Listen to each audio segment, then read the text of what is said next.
called Art Treasures in Russia. These are not comic books. These books come out of your leading universities and colleges. A lot of the people that go to college don't even know about these books. Wow. On page 36 in this book, it says Christ Emmanuel between the archangels Michael and Gabriel. Show that for the camera. This is Christ in the middle. Right. Now, my question is, why in the world did you gonna go all the way to Russia?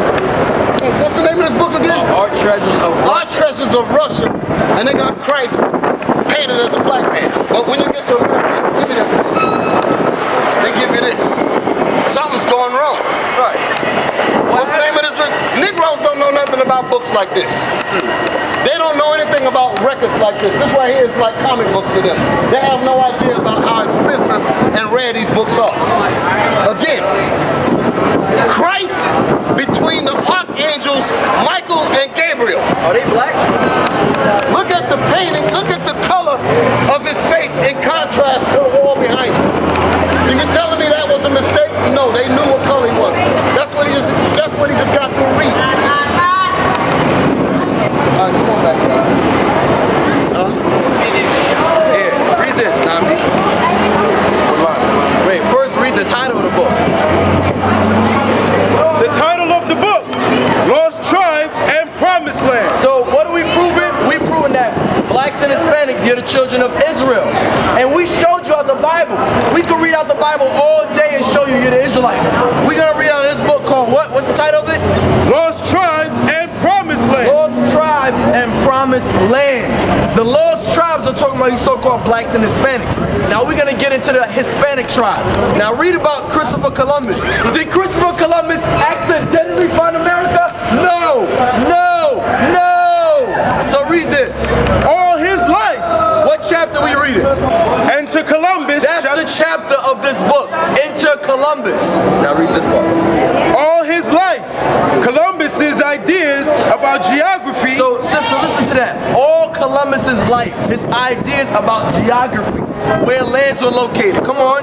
Columbus's ideas about geography were permeated with a peculiar religious mysticism. Mysticism. There's a religious mystery that he had an interest in this. Come on. He kept a book of prophecy. So Christopher Columbus kept a book of what? Kept a book of prophecy. Which equals what? The Bible. The Bible. This is the book of prophecies he kept. Come on. In which he collected quotations.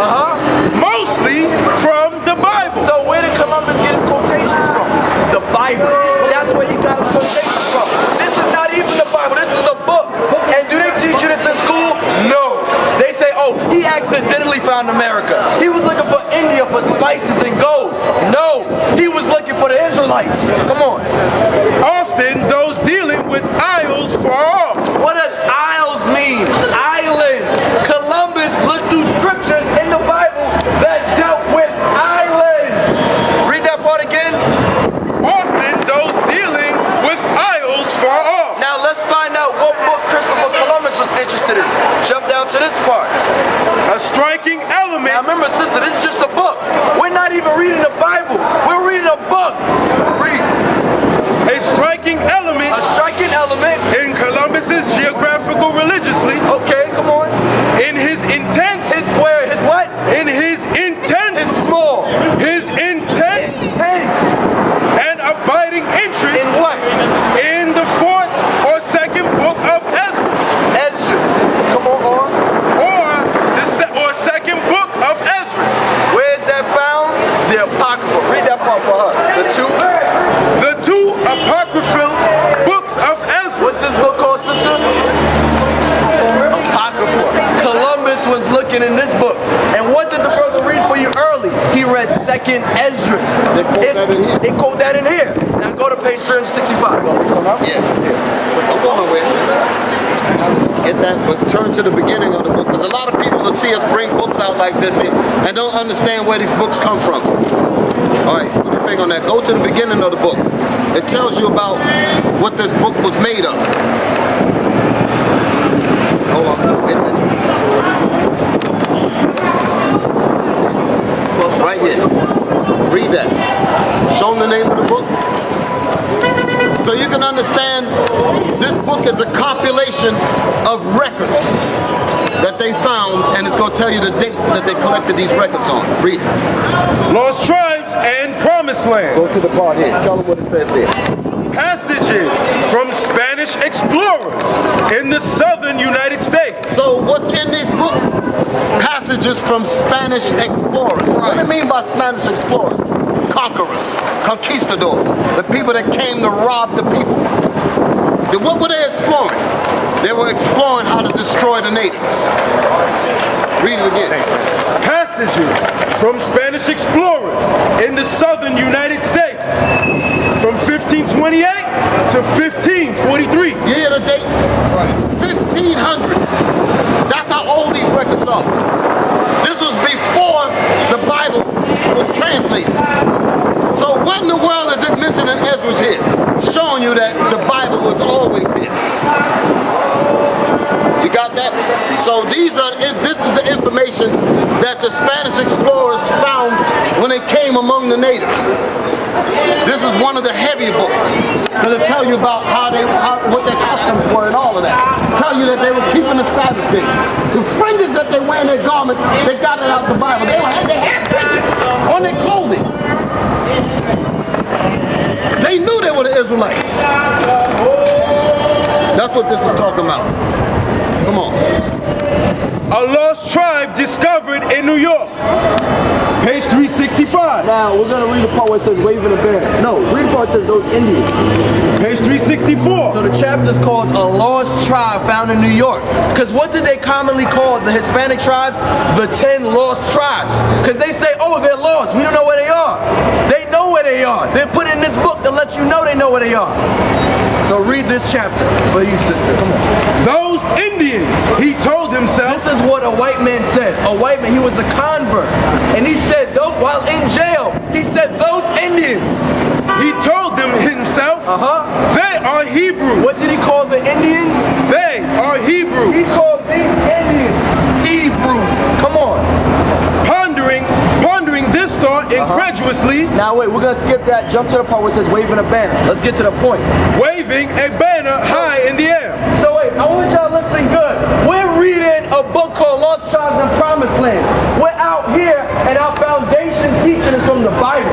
But we're showing you a history book where the white man himself tells you the Indians are Israelites. Are Israelites. So we're showing you all your churches you've been learning has been garbage. That's right. Garbage. Come on. Waving a banner in the air, the Indian guide soon was greeted by a puff of smoke, far beyond the other bank of the river. Come on. In response to his signal, the two men waited.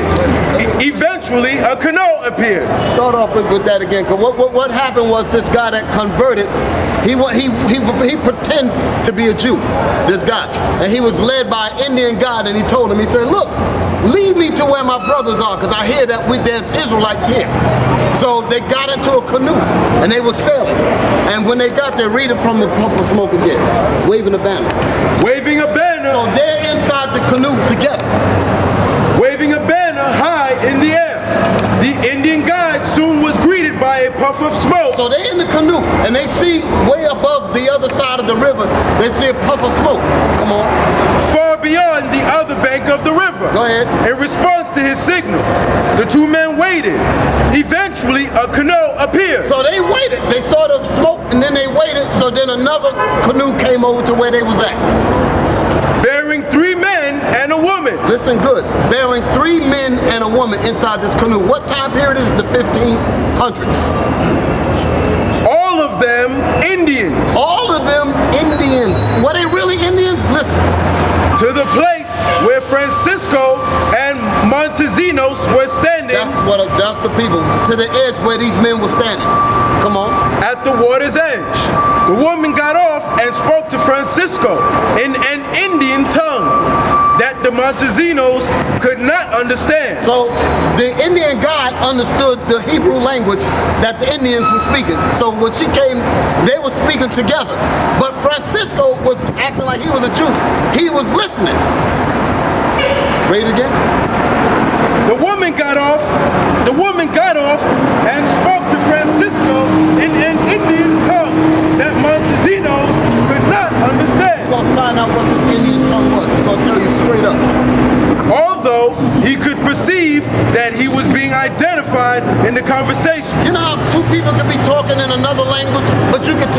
about you?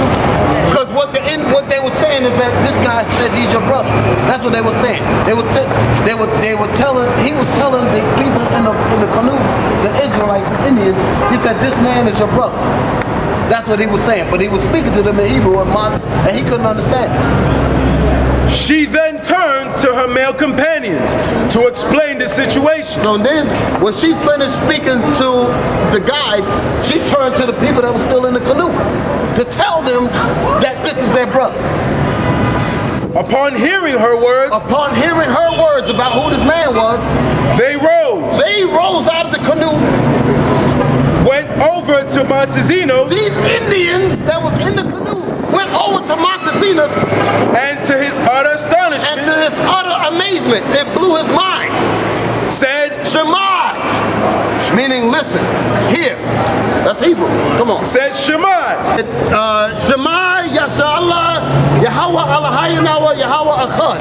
That's what he said. Meaning, hear, O Israel, the Lord our God, the Lord is one. That's right. That's what he said. That's what the Indians said to him. Read. Hear, O Israel, the Lord our God, the Lord is one. They had recited. These Indians had did what? They had recited in Hebrew the fundamental credo of Judaism. Give me the book of Mark, because that's written in there.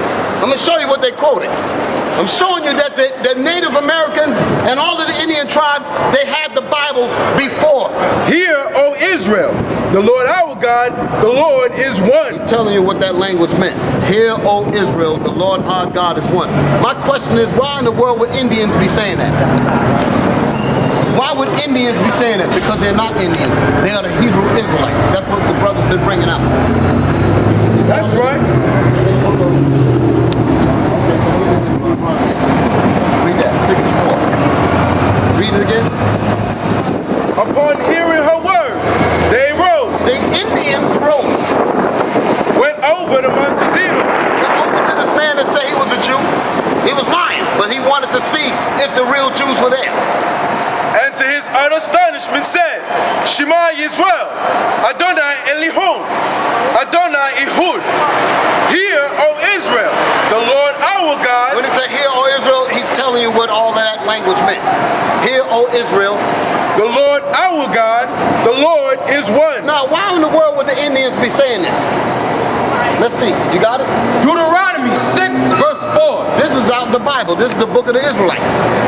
Hear, O Israel, the Lord our God is one Lord. That's what they said. My question is, why would Indians on this side of the world be saying that if they are not the Israelites? Now read the part where it says they told him. They told him. Now it's gonna. Right. Go ahead. You gonna bring it down? Bring it down? Yes. Come on. I forgot. There's more. Come on. They told him. These Indians told him. Come on. That they were themselves the tribe of Reuben. Wait a minute. Where's that board at? Right there. You're getting a headache now. He said they themselves told this man that they were of the tribe of Reuben. That's right. These Indians told this man that in the 1500s. Right. They told him that they were themselves of the tribe of Reuben. Come on. And that the tribe of Joseph. And the tribe of what? Of Joseph. Joseph is the Puerto Rican. Lived on an island nearby. Lived on an island nearby. So what is that telling you? That they knew who they were. Right. They knew who they were. What was the island that was nearby? Puerto Rico. That's right. That's right. So these people have been telling you lies since you were born. And they know the history. We didn't write these books. These books, and some of us used to teach in the colleges. We went and visited and taught in the colleges, went to their bookstores, showed, we brought our own books to the campus. We wanted to see if the people in the colleges had the same books that we had. We went and toured the bookstores, they had the same books. When we got up to teach, we're bringing out information the people in the college said, where did y'all get them books from? It's an utter embarrassment to be a member of the college and not even know that the college have the same books that we're bringing out. You paying for college, you don't even know the books are in there. That was an embarrassment. But that's showing you that these people ain't learning anything.